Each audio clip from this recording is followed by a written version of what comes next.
I guess, virtual business cards, and always lean in and help others. But why are we here tonight? Why do we have this phenomenal guest speaker with us here? And it's really about three things. It's about inspiration, it's about education and connection. And certainly our fantastic guest here tonight will manage inspiring and educating everyone here with us. But the third piece here, connection, is really up to you. So what we would like to do, if everybody's ready for this, Aaron, are we ready for this?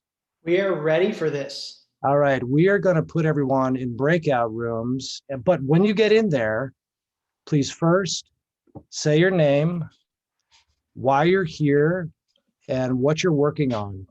And also make sure to meet up with somebody outside of Startup Grind. And if you do that with just one person that you meet here tonight, I promise you only great things will follow. All right, Aaron, are we ready? Yeah, so let me repeat, and I'm going to add one more thing. Your name, where you're coming from, what you're working on, and one thing that you love helping other people with. Ooh, I like that. One way in which you love helping other people. And you guys we're all gonna have like 5-6 minutes to chat in the breakout. And if you've ever been to our live event, this is something that we do at the very start anyway. So we're just gonna be doing it virtual. So take a chance to connect, to share, to get to know somebody, to get to know a couple people. I'll send everybody in, and as Matt said, be sure to turn your cameras on and unmute, and we'll have you mute back on when we come back in the main room. All right. See you all soon.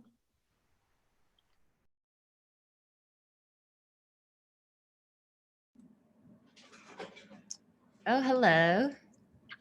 I'm on a dog walk. That's awesome. What kind of dog do you have? As I can flip my camera, I got a couple dogs here. I got a Beagle Lab mix. Nice. And a Chihuahua mix down there. Ooh, nice variety. Yes. Hi, sorry about that. I figured, I can multitask and I can just listen in, and then bam, they put us on the spot. Well, I appreciate it. Now we got some dog footage. What else is better? That's right. I know. So I'm Rob. Nice to meet you, Rob. What is your name? I'm Madeline. Madeline. Who else do we have in the room? Dennis here. Nice to meet you, Dennis. And Hi, then Dennis. we got one other. I'm not sure if they're going to participate, but anyways, why don't we just start with Rob? Rob, tell us where you're tuning in from on this walk, what you're working on, and something you love helping others with. So I am out in Wheaton, Illinois, enjoying the quasi-warm weather, I guess. I work for a company called ISACA, and we're an IT audit organization that people join to get certified in our certifications. I run the creative department there. Oh, nice. I originally started, I was in creative in my younger days, went into web development, and then I switched back to creative. And so I've got a team of creative copywriters, graphic designers, HTML folks, and we kind of help build solutions to promote the IT auditing solutions we have. I actually worked with Tom back in the day. Oh, no way. Back at agency.com. Wow. So everyone else invites me these things. I'm like, I better attend, and see what this is all about. That's awesome. Is this your first Startup Grind event? Yes, it is. Cool. Well, welcome. Yeah. So, I don't work for a startup, but I'm fascinated about the idea. And, who knows what's in store for, what I want to do later in my career. I've got a 4.5-year plan where after my last child goes off to college, my fiduciary responsibilities are much less. So I could try things that didn't require as much income. So that's why I'm starting to get, new ideas and trying to understand what is, out there and what are some exciting things we can do. Awesome. I do try to run my group like a small business and entrepreneur spirit. and try to inspire those to kind of think outside the box. And if you were to run this company as your own company, how would you do it? And so that's kind of what I try to do, inspire my team to try to think differently and try things out as if they were your own company. So that's kind of what I do. Very cool. Love it. Well, thanks for sharing. Yeah. Dennis, how about yourself? So yeah, my name's Dennis. I'm right now in San Antonio, Texas, but I used to live in Illinois, in Chicagoland. So yeah, nice place, Wheaton, but at this point I prefer San Antonio as it's much warmer. Can I don't please blame come you there? at all. So I work at the company called Rackspace Technology. We are a managed cloud services, IT services company. We have our own private cloud, and we also help companies to work with all the public clouds like AWS, Azure, and GCP, Google Cloud Platform. At this point, I'm working with a team of my friends to launch a campaign on Indiegogo on the indoor gardening device. And Ooh, tell us more apart about that. from that, we'll get there. Apart from that, kind of helping my Ukrainian friends. I'm originally from Ukraine. To connect to companies in US and establish some kind of business relations. Okay, I'm sorry. We have to circle back on the indoor gardening thing. Me and my wife love to garden, and it's cold here, and we need to do some of it indoors. So I got to hook up with you later and learn out what you're doing. Absolutely. Feel free. Well, I'd love to hear Awesome. about it as well. So can you share more to both of us? That sounds really cool. Yeah, please. Yeah, absolutely. I mean, the principle is quite simple, right? You have some kind of a machine. Our target is to make it an appliance, like a fridge, right? You just turn it on, put something in, and then it kind of works by itself. And one of the differentiators at this point from what we see on the market is we will have an AI engine in the backend that would allow to schedule the harvesting like per bin per day. Wow. Obviously within certain limits, of course. You cannot grow something in 2 days, but in a month or like a week before, you can probably plan for yourself to move the ripening of the herb couple days out or in. So very cool. How big is it? I should say I don't have the machine here in US because the team is like between Netherlands and Ukraine right now. So the machine itself is there, the prototype, but it's about 3 feet long, 1 2/3 probably wide, and about couple feet high. So don't have an exact dimensions, but it will be stackable, so you can put one on one. Cool. And still manage through one app as one device. Nice. Are you guys going after more of like a commercial base when it comes to like restaurants that want fresh herbs or something like that? Or is it more consumer based for people like Rob and I who just like gardening and have really shitty weather? In an ideal world, we will go for both, but we're starting from the consumer base because that's where Indiegogo or Kickstarter are applicable, right? Yeah. Once we get the prototype polished and had some manufacturing, we will get into the commercial space, definitely, because there's a lot of opportunities there. Nice, very cool. Well, best of luck with that. Thank you very much. Yeah, so I guess I'll go ahead. My name's Madeline. I'm currently the co-director of the Chicago chapter. And then I also work for HQ as chapter lead. So I oversee all of our chapters just around the world, and I help support them when it comes to creating events, event sponsorship, and partnership opportunities. So we actually have a chapter in Ukraine, and I actually have a friend that Seriously. yeah, we do have, actually Ukraine is a very like they're very active for their chapter, and they actually have a partnership with our Maryland chapter and connected with our the Maryland like Department of Business. And so they've been working on bringing like Ukrainian talent to Maryland. It says because your host has stopped it. I don't know what that means. Oh, okay. Well, we're all back now, so we got to go video off anyway. But next time I will work on fixing that. Just chat me next time. I did that to somebody else too by accident. No problem. If your video is on, my ask is just turn your video off. That way we can make sure all eyes are on the main attraction. Welcome back, everybody. And before we get started, we have a couple of really cool partners here. Sorry, Stephanie, I know, sorry for videos being disabled. I'm gonna try and fix that next time. I realized I went into a couple rooms and tried to fix it, and it's no worries. little bit of faulty Zoom using when we got a lot of people in here. I make some mistakes, so apologies. But here's what we're gonna do. We have some awesome partners, and I specifically use the word partners because they support the community. I think there's somebody in here, Victoria, who is in here too.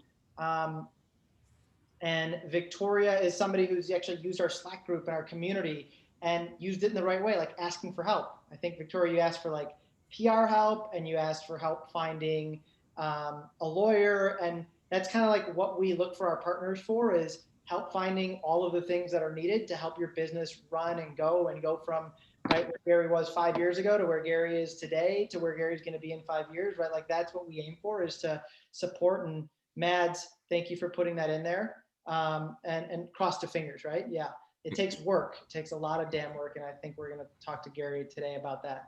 But here's a quick video from one of the partners, which is AWS. And I'll play it.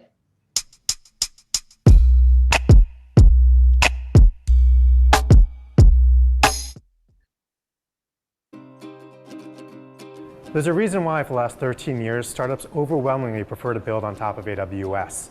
We have the largest number of services, making it easy for you to take on some of the biggest challenges with the smallest teams. We also have partnerships with the top VCs, accelerators, and incubators around the world, making it easier to secure your next round of funding. I'm a solution architect with the AWS Head Start program. What we do is we work with startups in the education sector, and we help them build their services on AWS. So We Power Tech is AWS's diversity and inclusion outreach program.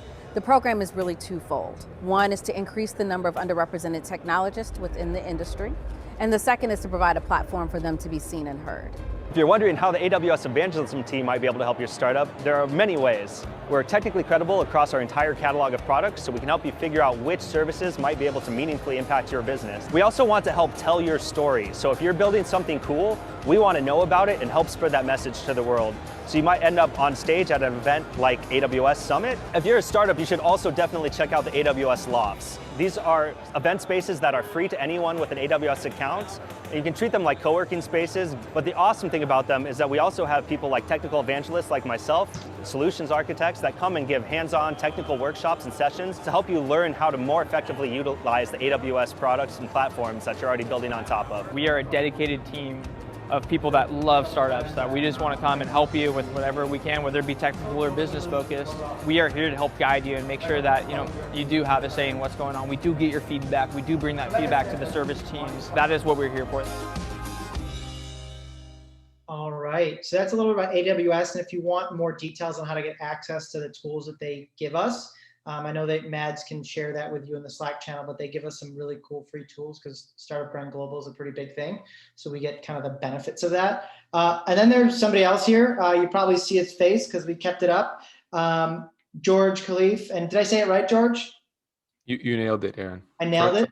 I'll just give a quick little intro. George, we talked, 4 or 5 months ago? And you were sharing a little bit about what TMX does, and we were just having conversations with founders about how hard it is if you're a woman founder, or if you're a Black founder, or if you're a minority founder, how hard it is to raise money and how hard it is to actually get capital and build the business in the way you need to if you're not a white male. And so like what you talked about, and I'm just gonna let you share, but really just was, I think we both said we gotta get you on the stage as well. So can you share just for a minute or two what you do and how you help people? Sure thing. Yeah. First of all, I appreciate that context. I appreciate Startup Grind. This is the first time we partnered with Startup Grind specifically in Chi-Town. I got to give a shout out to Garry as well. I had him on my podcast, which is something I do on the side. And one of the things he mentioned when I asked him about tips he'd have for entrepreneurs about raising capital, his first advice was learn from other founders who have done it successfully. So for everyone in the room, I think that's kind of an exciting loop. For those who don't know me, again, my name is George Khalife.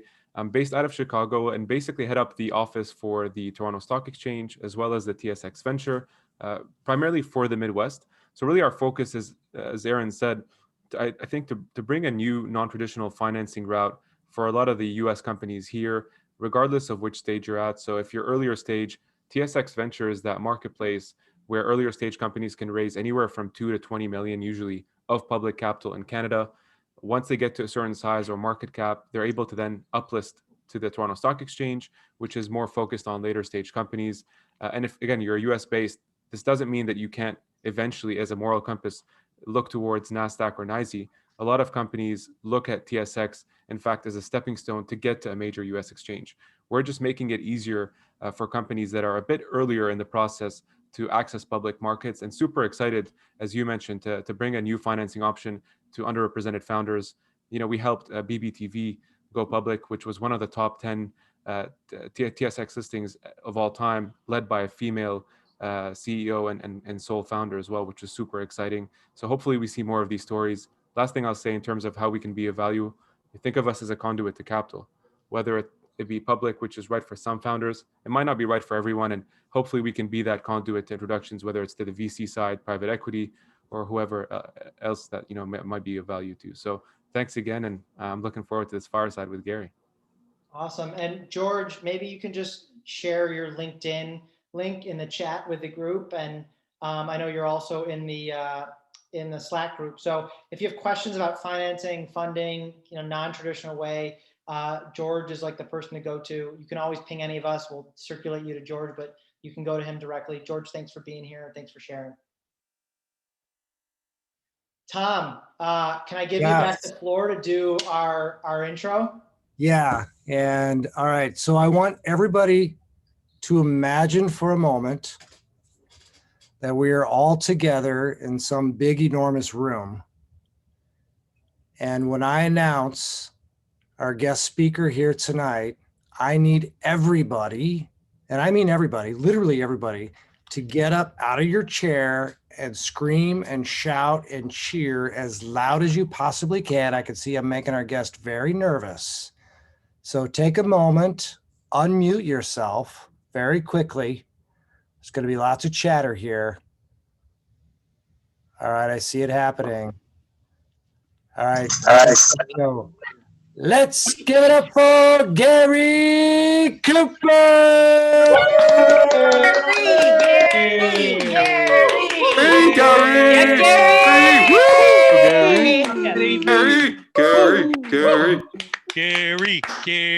Garry. Love it. All right, I'm going to politely ask everyone to mute so that we could just hear Garry. Tom, it's so much fun even doing it virtual. Yeah, isn't it? I love it. I love it. I see Garry cringing and I'm like, all right, we gotta do this. That's the good stuff. We don't even warn him about it, everybody. We tell him it's just a casual conversation. And then we start off with that, but it is a casual conversation. And so Garry, it's good to have the floor with you, and it's good to chat. And we've seen your name. I know I can just speak for myself, like everywhere. I don't know what your PR team's doing, what's going on, but I know how LinkedIn works. Let's just say that. Exactly. You're doing it right, and we say non-traditional, maybe even sometimes non-sexy. That was kind of the name of this. And you just raised a good amount of money. You're scaling the business.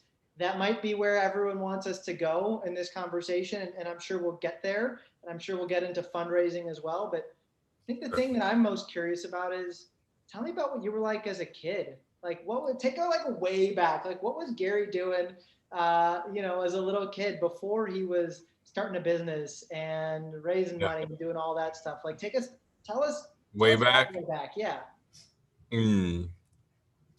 So I have a constraint of memory. So, but from what I can remember, Garry as a kid, a couple things. Garry as a kid loved not necessarily going to church, but loved the act of preaching. So I would, like, find a, I keep note cards because I'm just weird like that. So I would just find something and I would be at my grandmother's back porch like it was, the audience. And I would be reading something like I'd heard in the same cadence of voice as the pastor when I had gone to church. So I would, from a very young age, I was like practicing, but not really practicing, just kind of like play preaching and play speaking.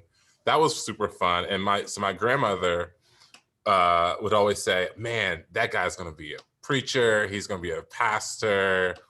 And so that was one thing I remember. The other thing I remember, kind of maybe somewhat contradictory, I was super, super into science as a kid. So I was, all the things that kids get into, Legos and things like that. But I was really interested in like gardening. And I remember asking my mom questions like, wait, how do these plants get food? I was like, I don't know, 6 or 7. I was like, we just put them in dirt. Like, that's not food. And she goes, that's a good question. Maybe we should like think about that. So I was like super interested in speaking and super interested in science. Those are the things I remember from my childhood for sure. So you're a little Garry standing out there preaching to anybody, nobody? Literally no one. Like, imagine a screen door being on the inside and no one's passing by. So you're just talking to yourself. And there's like this like faint reflection. And so I can kind of see myself, but like not like a mirror, which is like perfect amount of seeing yourself. And I would just literally grab a brochure, grab anything in my grandmother's house. And I would just go down and I would read it as though I was preaching a sermon to you. And she would be washing dishes or, making some food. And she would just, that boy is going to be a, preacher or something like this. And then you're going and looking at the plants and looking at where these come from. Okay, so yes. like give me at least maybe the next, like what happened next? Where you went from preaching on your own and playing in the soil, like where did that take you next as a little one? I remember the first scientific, what do you call those? Science fairs in 2nd or 3rd grade. And, you had the trifold. Oh, yeah. And my experiment was how do plants get food? So connected back from a couple years before, I'd done some experiments. My mom helped me. I remember having leaves all over the trifold and we won. So I won the 3rd grade science fair. I don't think I didn't win district, but I won the school version. And I thought, okay, that's cool. And then I just started liking music and math and science. So I also started playing the violin around the same age, around 2nd grade, and still play that till to today. But so that's what I remember. So I did the science fair, and that just kind of let me know, like, that kind of worked. It's always that first affirmation or confirmation of like, okay, my interests match with someone else's value recommendation. And so I kept going a little bit more with that than anything else. Okay, and did you continue that in high school? Like, where were you? Were you preaching to people in high school? What were you doing in high school? Not preaching, but I was. There's a really, for people who know me now, all 48 of you will know me like some of my friends. There's a funny story. So yeah, I go into high school, focus with math and science, was violin performance. I went to a magnet school, so you had to audition with an art. It was an arts magnet school, so I had some type of art thing. So I was doing chamber music, but the funniest story connecting to the preacher part was I was freshman class president, sophomore class president, junior class president, and I lost by 1 vote for senior class president. And to this day, I could spend a whole time talking about how that all happened, but that's still something that irks me and my friends make fun of me about. So yeah. So I you was lost the preaching. I was class preaching to get presidency. votes, I guess.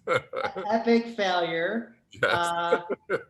What's next? What happened next in the journey? So then next in the journey, I left high school. So I'm from Dayton, Ohio. So I left Dayton. I'd been there my whole life. My family had been there for 60 years. So I wanted to get out of state.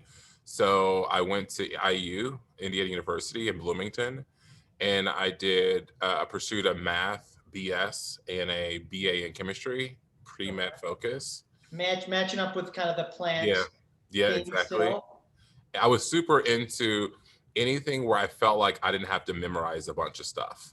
I'm so poor at the time, maybe even still today, memorizing. I liked rules. I like logic. I like, okay, if I understand how this is working, I don't need to memorize anything. Turns out math really helped me there. Turns out chemistry is a big memorization experiment. So, did the BA in chemistry, not the BS, but worked a year so I graduated with both degrees. Didn't know what I wanted to do. I had 3 options: working for the Obama for America campaign in South Carolina, teaching pre-calculus at a all-boys boarding school in Orange, Virginia. Google that, see if you can find Orange, Virginia.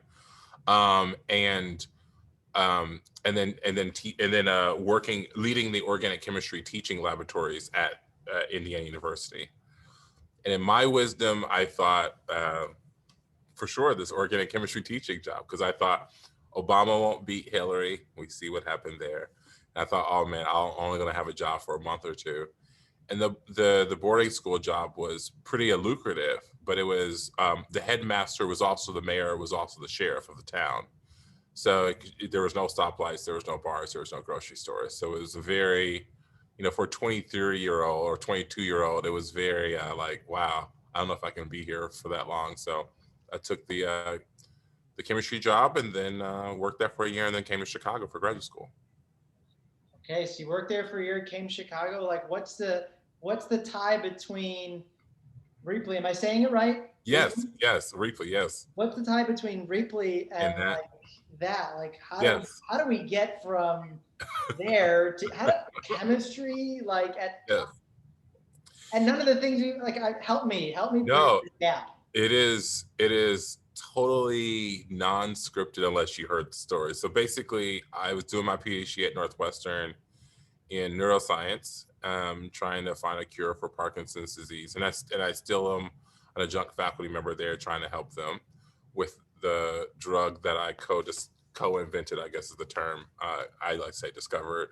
Anyway, I happen to be in a very well-funded, very big lab at Northwestern for, I must have been there 7 years. And I just noticed that we had lots of stuff just sitting around our lab, just like my background, microscopes, consumables, just stuff all over the place. And then I would go to lunch with friends who were on the same floor, and they were in less well-funded labs. And they would say, oh man, we need some pipette, man, or we don't have this antibody. If we only had this antibody, we could do these experiments. And I would go, oh, we got that in this freezer that we hadn't even opened in 10 years. So it just kept happening. And I went to my PI, my principal investigator, and I said, hey, would you care if we shared the things we're not using in our lab anymore? He goes, I don't know. Sounds like a great idea. I don't care. Continue to get your work done. And so I got a cart, and once a month during my postdoc, I would pile things that we no longer needed in our lab on this cart, and I would push the cart around the floor that we were on, and I would just redistribute the things that my lab weren't using anymore. It's not really that brilliant. And people like it. It might not be that brilliant, but at least from what I have heard of, the academic space, stay in your lane, don't get out of your lane. True. And what you're literally doing is taking stuff out of your lane and bringing it walking into other people's lanes. So like, Yes. how did you, one, like get the courage to leave your lane, like to ask your PI to, Yeah. right, to like start doing that? Cause that's not like a, at least from what I know, not like a natural thing that people would It's just not. do. It's not. So a couple of things. Good question. A couple of things. One, I had a sense of the fact that this is what we should be doing. Like not like morally, but like compliance wise. I had a sense that, hey, if the government requires us to collaborate to share data, and this is all federal, mostly federal money, why in the world wouldn't they want us to share like the stuff that we bought with federal taxpayer money, but we can't use anymore? So I felt like there was, at the time, I wasn't like researching an idea or whatever, but I just felt like conceptually, if this, then that. One, two, we already do it. Like, so if you've ever worked in a lab, it's just like sharing. I always say the sharing sugar, analogy. Someone might come over and be like, "Hey, we just ran out of some sodium chloride. Can we get a scoop of yours?" Of course, it's bad in the back.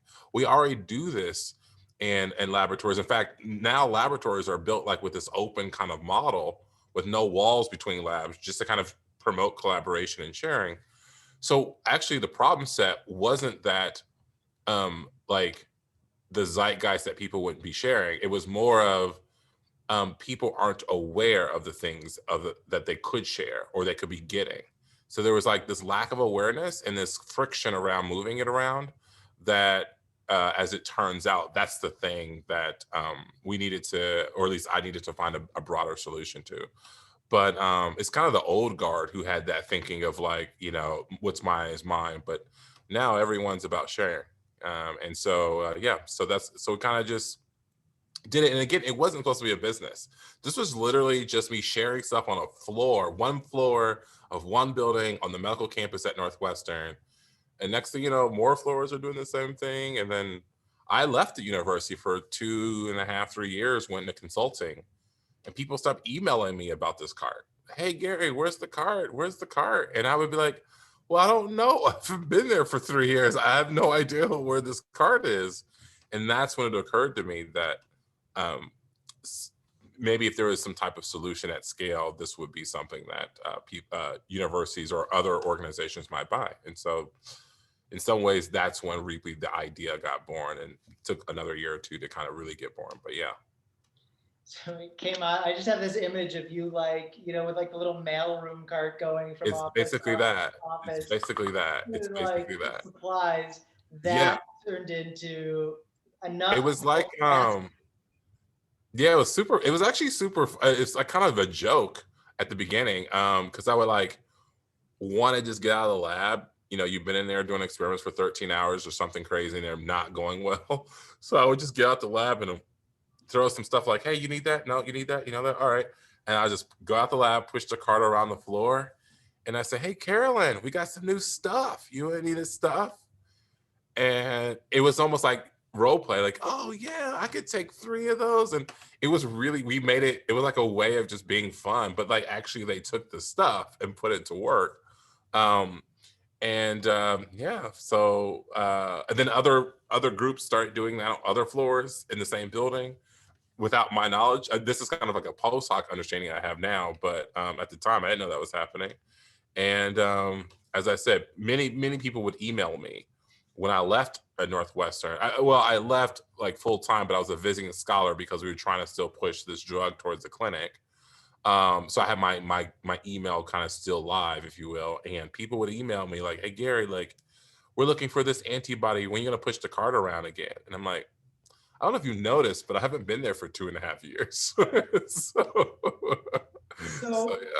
For everybody who's listening, you might think like, okay, this guy's a PhD who played the violin, who was already preaching like when he was in first grade. There's no way like this resonates to me. And the thing that I'm finding incredibly interesting, Gary, about what you're saying is, and we see this time and time again with successful businesses and successful entrepreneurs, is you tested unknowingly, not saying you know, you tested your product in your market for years before. Yes. And then like you had you had demand. And I think, Tom, I homage to you. You say this all the time, right? You gotta like understand what your customers want. Yes. And you got to test the product market fit. And like, you did that before you even started Rheaply. Like that was happening and it was actually applicable. I remember when I was trying to pitch to get one of my co-founders, who's the CTO of the company, to join from his job, or at least to start working. It started off as a project that we ran for about less than a year, about 11 months. And then, then we moved to full time. But even when to kind of sign up for just that, I remember him saying, one of the things I love about this is you're our first user. You're the person who could use this. And so like, it wasn't an extraction.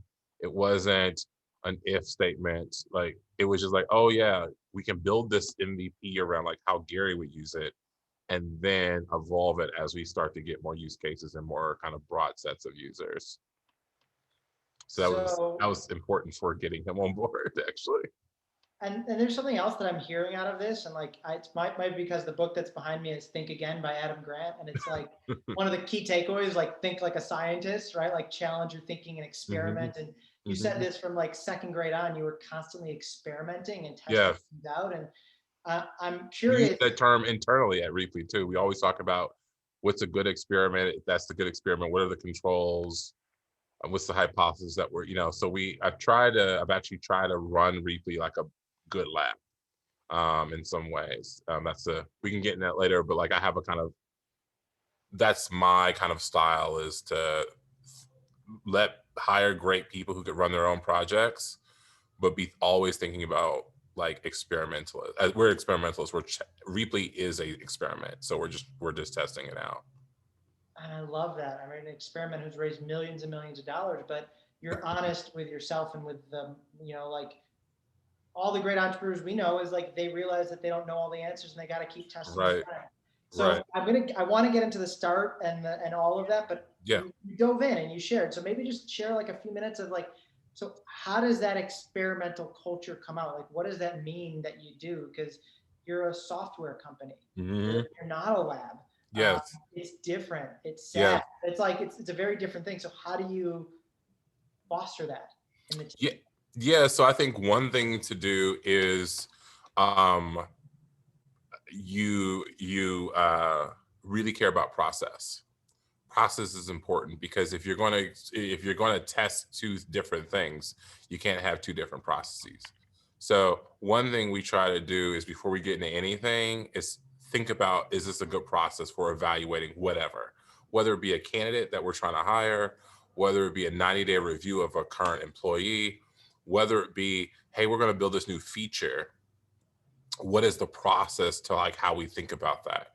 And we have the good fortune of experimentalists and some other scientists on the team, but we also have the curse of being a startup, meaning that every day we wake up, we burned something like $12,000. So you don't got the days and time that you would have in an academic lab to be sitting around reading.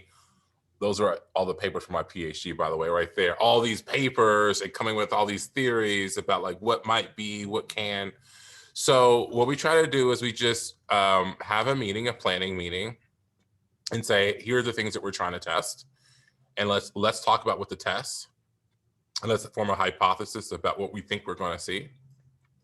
And before we see anything, what I like to call, what's our decision criteria? What do we think looks good in the results? What do we think looks bad? So when we do the experiment, we don't get swayed by what we've seen to go one direction or not. We've already decided like what's a good barometer for like continuing this road, or fail fast and kind of cut it. And like, that was interesting. We learned a lot. Let's move forward.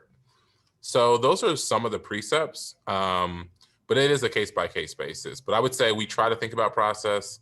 I would say that we try to form hypothesis, and we write up everything. So we have lots of internal process memos, like, hey, we did this feature, and it'd be like a 15-page like briefing about why that feature didn't work or whatever. So we just try to document things that have happened in the company. And so that when new people come in and they say, oh, I have this idea, and they can just go look in this repository, like, oh yeah, they tested that. Oh, but I have a different test now. So maybe I can convince my supervisor that we should actually retest it a different way. So that kind of stuff. it's fascinating. And a lot of companies say, let's just move fast. But I think what they miss in that is what you said, like, what's the process to get there so we can actually evaluate the test accurately? Yes.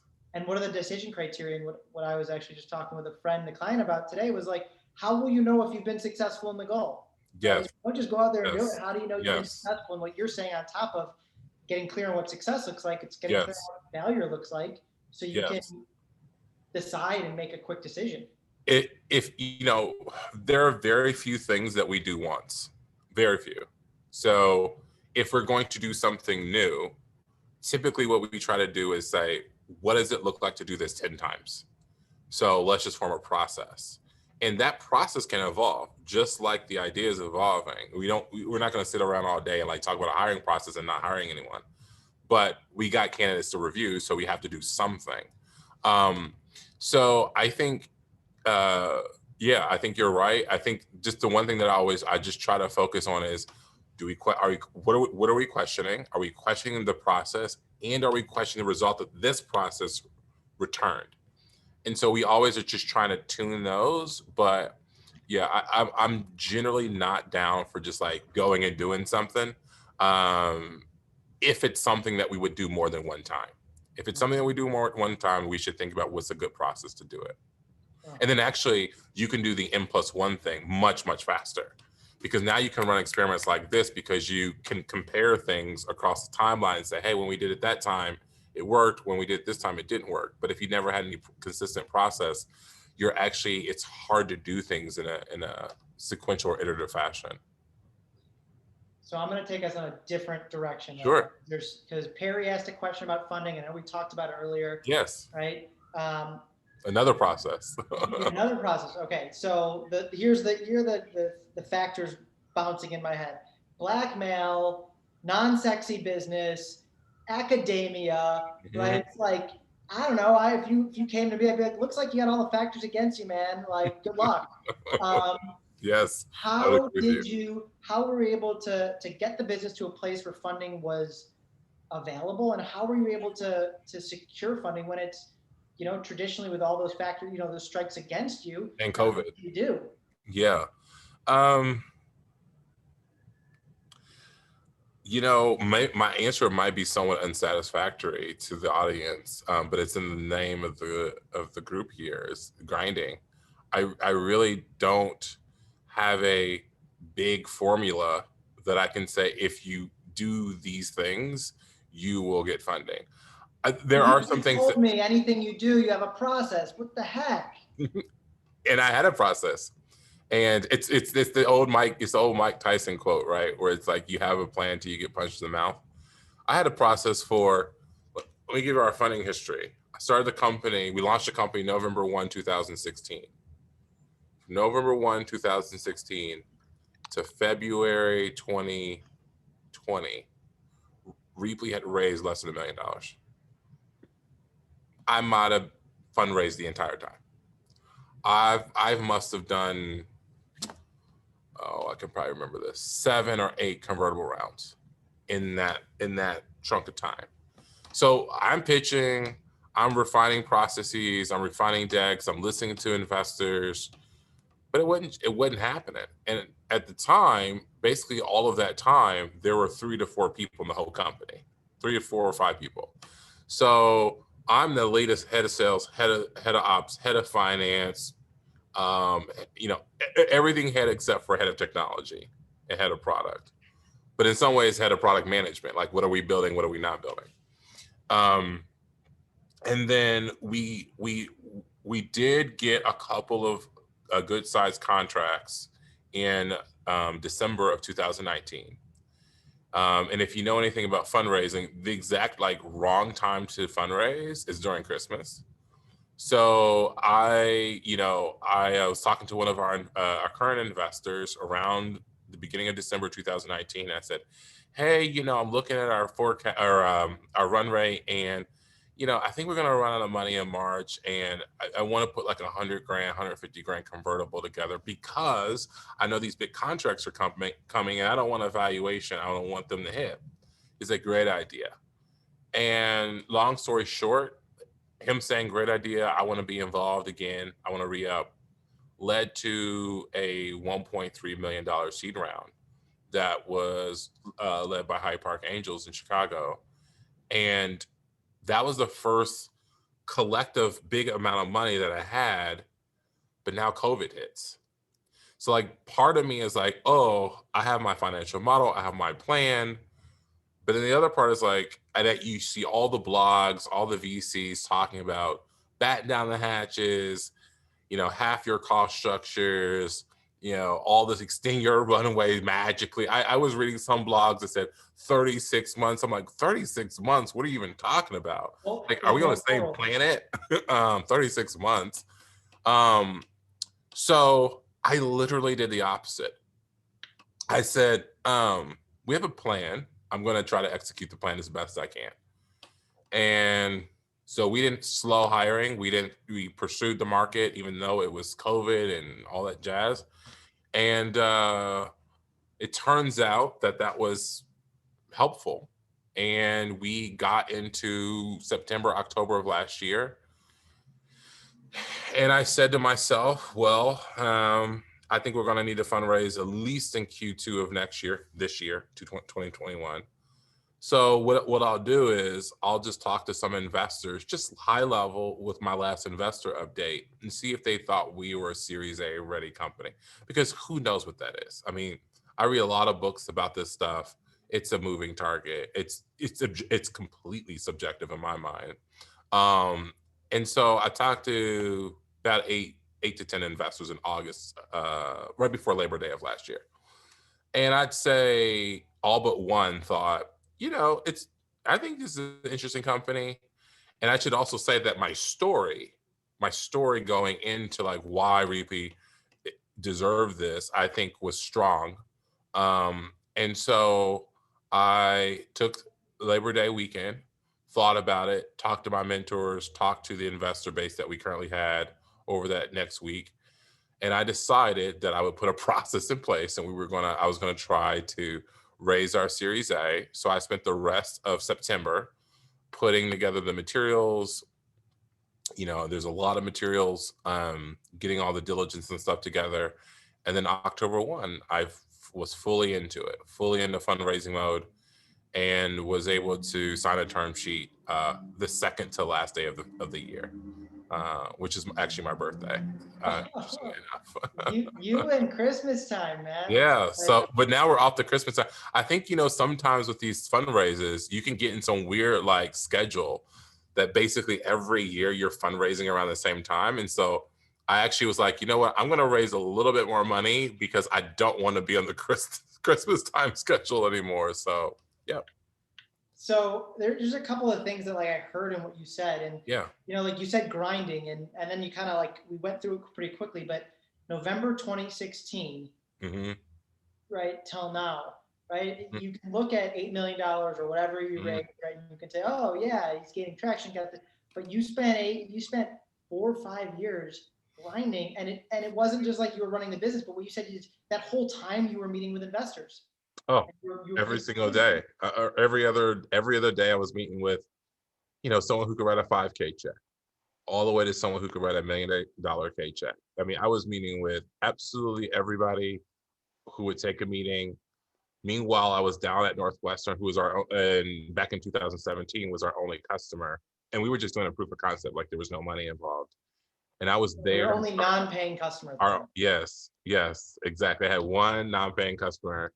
And I was on campus every single day at the medical school, talking to users. We would bring donuts, just give us feedback. I would go to labs. I mean, it was full on. I mean, I should say I worked in consulting for Ernst & Young for about 3 years.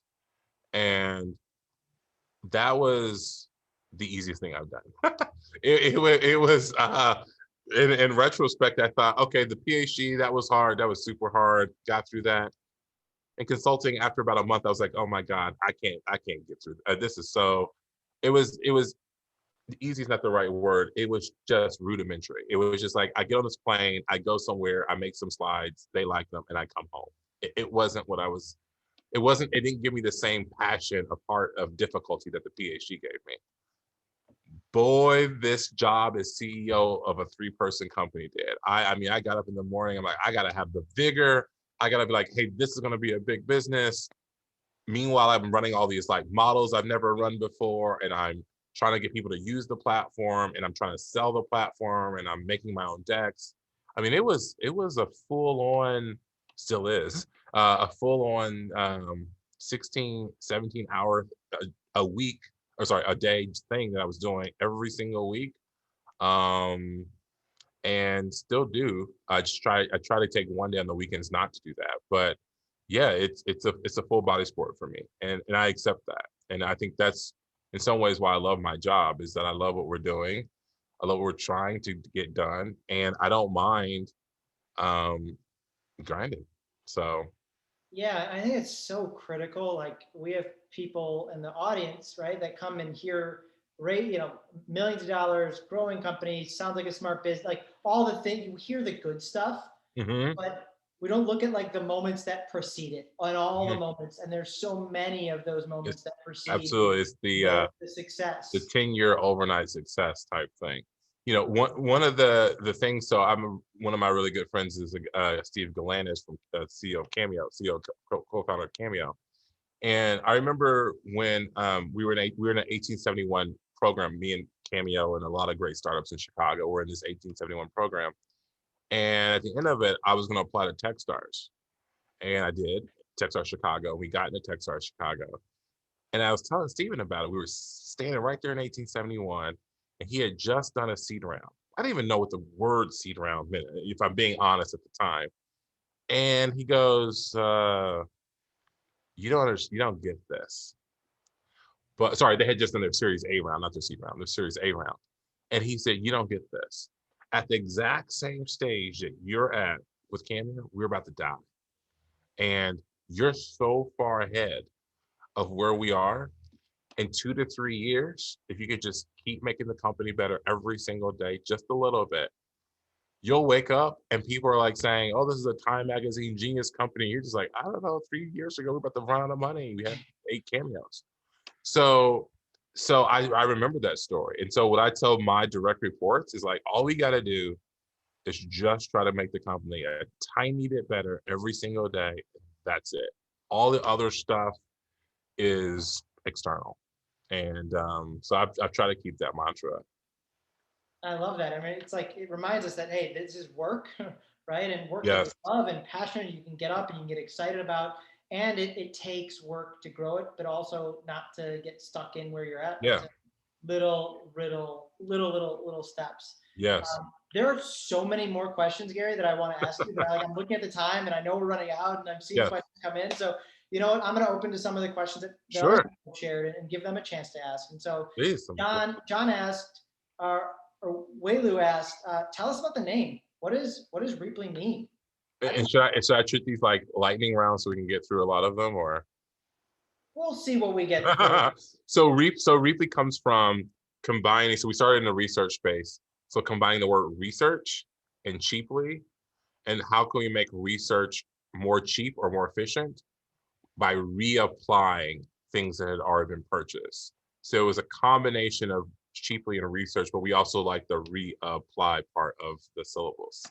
Oh, I like that. We were going to call the company Reapply, but it turns out if you call your company Reapply, people go to Google, the Google machine, and type in REAPPLY, and they never come to your website. So we needed something that was verb and something that was a new word to kind of get, easy direction when we had zero marketing budget.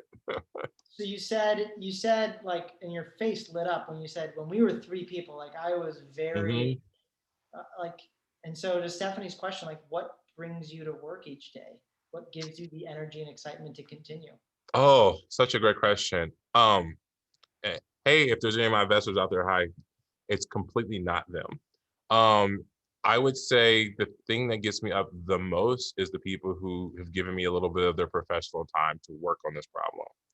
So I love our team. I think they're fantastic. I'm inspired by them. So I get up every morning like, wow, Brett's working, Tyler's working, Adam's working, so I want them to feel good about what they're contributing to the world. And then the second is just the problem. We're a climate tech company.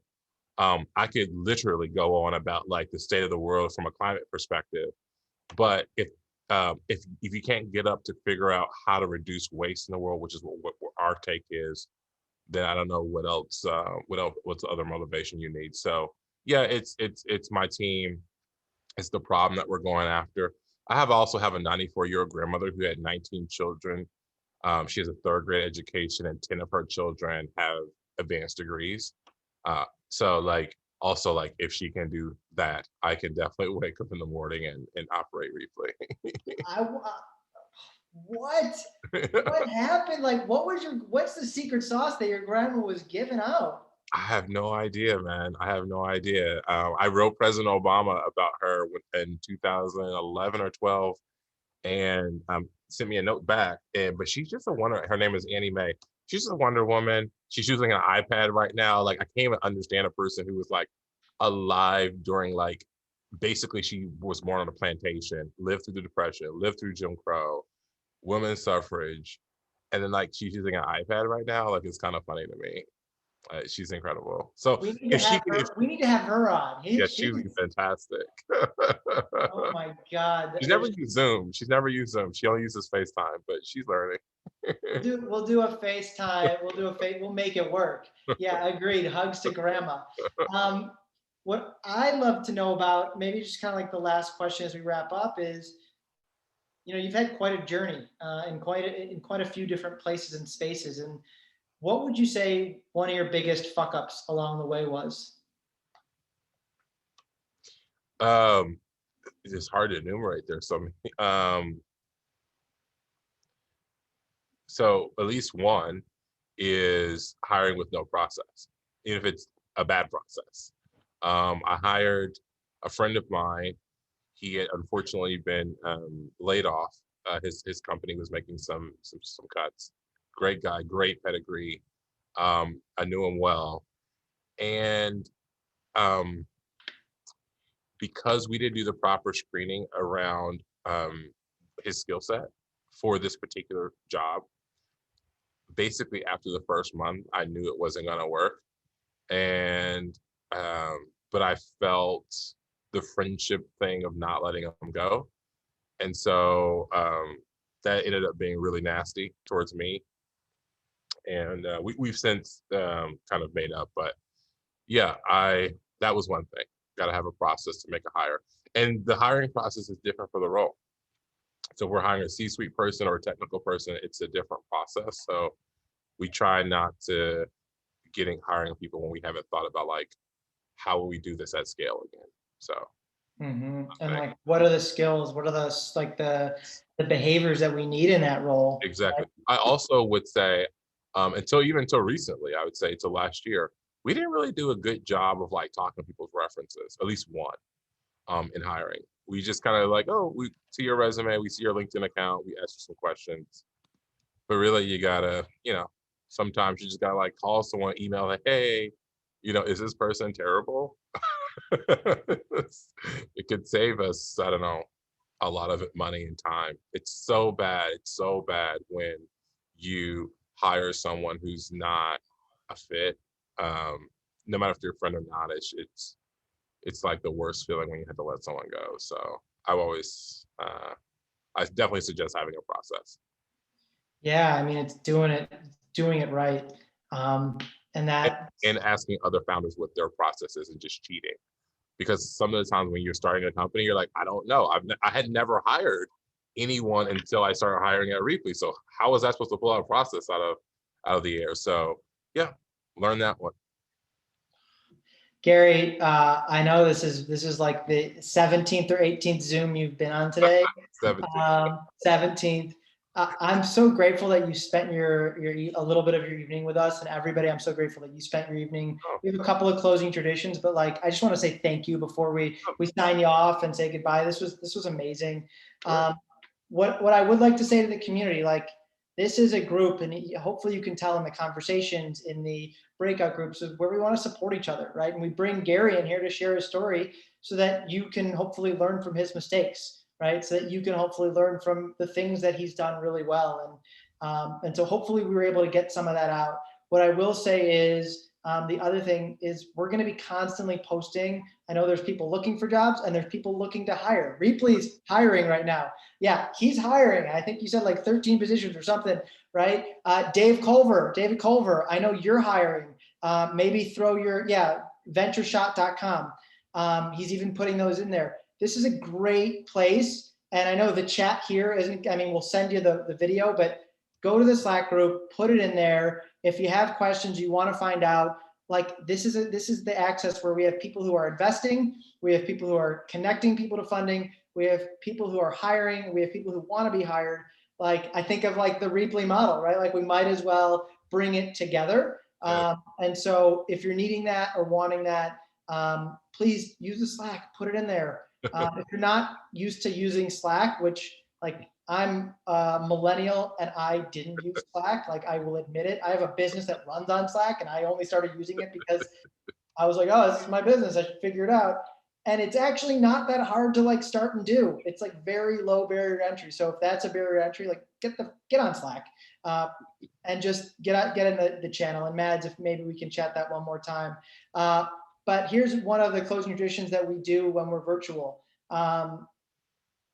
I want everybody to share in the chat box one word or short phrase to describe what you're taking away from the chat with Garry today. And that will be our send off for Garry. It will be a chat version of, instead of saying thank you, give a word or phrase to describe what you're taking away from today.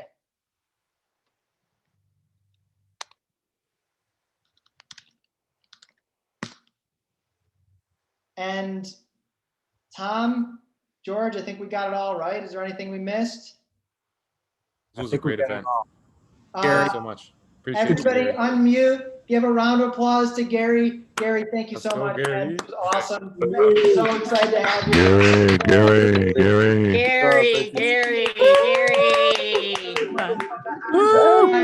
Have a wonderful night, everybody. Enjoy your alcoholic or your non-alcoholic. Enjoy your dinner. Enjoy time with family. Cheers. Cheers. Good night, everyone. Take care, everyone. Thanks again, Garry. Thank you. George. Thank you all. Thanks all. Bye.